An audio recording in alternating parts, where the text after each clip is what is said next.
Insiders from both camps claim Jalen Brunson and Victor Wembanyama are now at the center of the NBA's fiercest new rivalry. Just hours after the Knicks won the 2026 finals, Brunson reportedly made a shocking move that sent the league office into emergency discussions within 6 hours.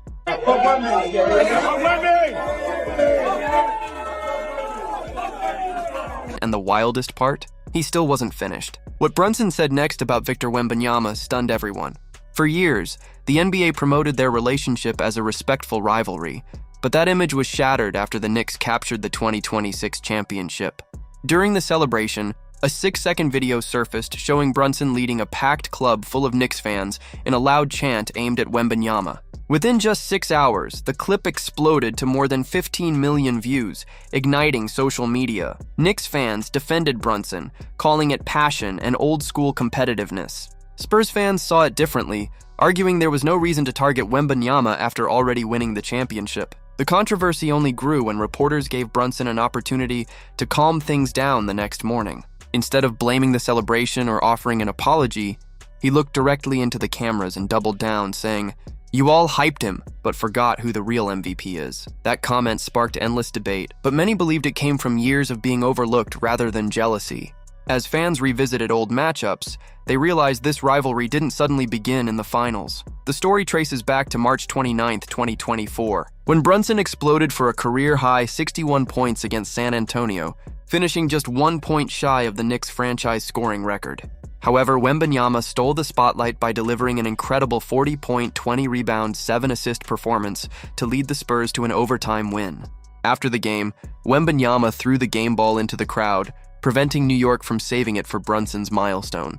Although the move sparked controversy, Wembanyama later praised Brunson during his post-game press conference, showing respect despite their fierce battle on the court. I mean, we see, I've never seen so much greatness before.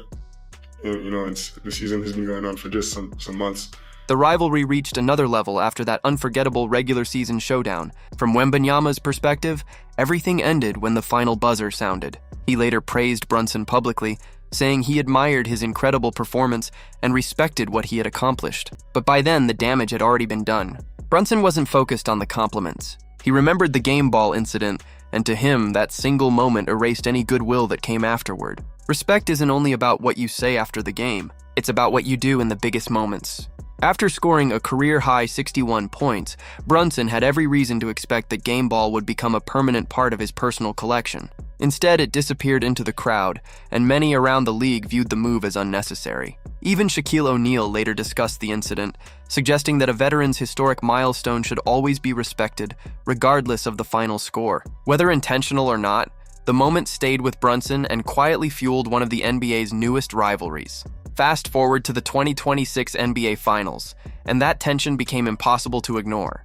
During Game 3, Brunson attempted to set what looked like a routine screen before Wembanyama made heavy contact, sending him crashing to the floor. The officials allowed play to continue without calling a foul, leaving both Knicks players and fans furious. The controversy only grew when NBA officiating chief Monty McCutcheon later admitted that the officials had missed the call. Even so, the league declined to upgrade the play after review, frustrating New York even more. According to reports, San Antonio believed the Knicks had been playing an extremely physical style throughout the series, constantly bumping and crowding Wembanyama to wear him down. New York's strategy was simple: pull the 7'4" superstar away from the basket with endless high pick and rolls, forcing him to defend quick guards on the perimeter possession after possession. The physical battles continued all series long. After Wembanyama celebrated a difficult basket in Game 4 by taunting the Knicks bench, emotions boiled over. Just moments later, Mitchell Robinson responded with a hard collision under the rim, creating yet another heated flashpoint in what had already become one of the most intense finals rivalries in recent memory. There's not much you're going to be able to do about that if you're Mitchell Robinson, but you can see right here, Wemmy's telling him, "I'm in your head," as he's going down the floor. This is what... Now, here's going to be the interesting thing. Before we go any further, it's important to separate what happened on the court from the bigger picture. Throughout the series, Wembanyama absorbed constant physical contact as the Knicks repeatedly challenged him with aggressive defense. Analysts, including Draymond Green, discussed how New York's strategy was to make every possession difficult for the young superstar. At one point, there was even speculation that if officials had upgraded Wembanyama's foul on Brunson to a flagrant 1, his existing flagrant point total could have placed him in danger of a postseason suspension. But the rivalry goes beyond hard fouls and playoff intensity. At its core, it represents two completely different basketball journeys. Jalen Brunson built his career from the ground up. Drafted 33rd overall, he spent years hearing he was too small to become a franchise player. Every contract, every award, and every ounce of respect had to be earned through performance. Victor Wembanyama entered the NBA under entirely different circumstances. Long before his debut, he was promoted as one of basketball's biggest future stars, with enormous expectations and worldwide attention following him from France. As a result, many fans viewed the finals through the lens of Wembanyama's rise, while Brunson's remarkable postseason received comparatively less attention. For a player who spent years proving doubters wrong, that perception naturally added fuel to the competition. Their rivalry isn't simply about talent, it's about two players whose paths to NBA stardom could not have been more different, meeting on basketball's biggest stage. At the end of the day, they don't have a dude. You gotta have a dude. You gotta have a 1A dude. And they're missing that at the end of the day if we're just getting down to brass taxes. When New York actually made their deeper playoff run, the media asked her about it again, and she completely doubled down on live television by saying she stood by her statement. I said, I don't know why that's being brought, like why everybody's so stuck on that. I said it 2 years ago. I stand by it. Before the championship celebrations had even settled down, the conversation took another unexpected turn. Jalen Brunson's sister, Erica, shared an old comment questioning whether a smaller guard could ever lead a team to a title, adding a simple caption that asked people what they thought now. It was a reminder of the criticism Brunson had heard throughout his entire career. For years, many analysts doubted that a player of his size could become the best player on a championship team. Winning the NBA title felt like the ultimate answer to those doubts. That contrast is part of what has fueled comparisons between Brunson and Victor Wembanyama. Brunson earned everything the hard way. Selected 33rd overall in the 2018 NBA draft, he spent years proving he belonged, constantly hearing that he was too small to dominate at the highest level. Every milestone came through persistence, consistency, and steady improvement. Wembanyama's journey has been different. Long before he played his first NBA game, he was already viewed as one of basketball's biggest international stars. His talent, size, and potential made him the centerpiece of countless marketing campaigns, bringing millions of new fans to the league from around the world. That attention wasn't undeserved. His work ethic and preparation have impressed coaches and teammates for years, but it naturally created a different public perception. From the NBA's perspective, promoting Wembanyama also made business sense. League executives recognized that he attracted global audiences and generated enormous international interest.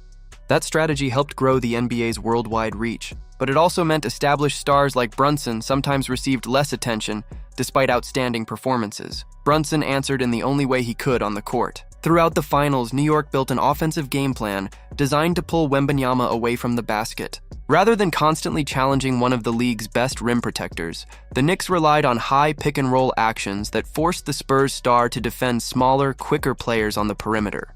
Brunson repeatedly used his footwork, balance, and elite mid-range shooting to exploit those switches, turning defensive pressure into scoring opportunities.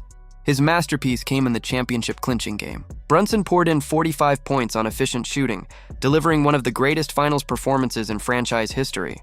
It wasn't simply another big scoring night, it was the defining performance of his career, proving that leadership, skill, and composure could outweigh size on basketball's biggest stage. Even so, Wembanyama refused to disappear. Despite facing constant pressure, he finished with 19 points, 14 rebounds, and multiple blocks while anchoring San Antonio's defense. Rookie Dylan Harper added 25 points to keep the Spurs within striking distance, but the supporting cast struggled to provide enough offense, as New York held on for a dramatic victory. That ended the franchise's 53-year championship drought. The emotions didn't stop when the final buzzer sounded. As the Knicks celebrated, Wembanyama headed directly toward the locker room instead of remaining on the floor during the championship festivities. The moment quickly became one of the most discussed clips of the night, with fans debating whether it reflected frustration, disappointment, or simply a desire to leave after such a painful loss. His post-game press conference generated even more discussion. Wembanyama acknowledged the disappointment, but suggested San Antonio's own mistakes ultimately decided the series. His comments sparked debate across social media, with some interpreting them as confidence and others viewing them as dismissive of New York's achievement. Rivalry continued to dominate headlines after Videos from Brunson's championship celebration circulated online.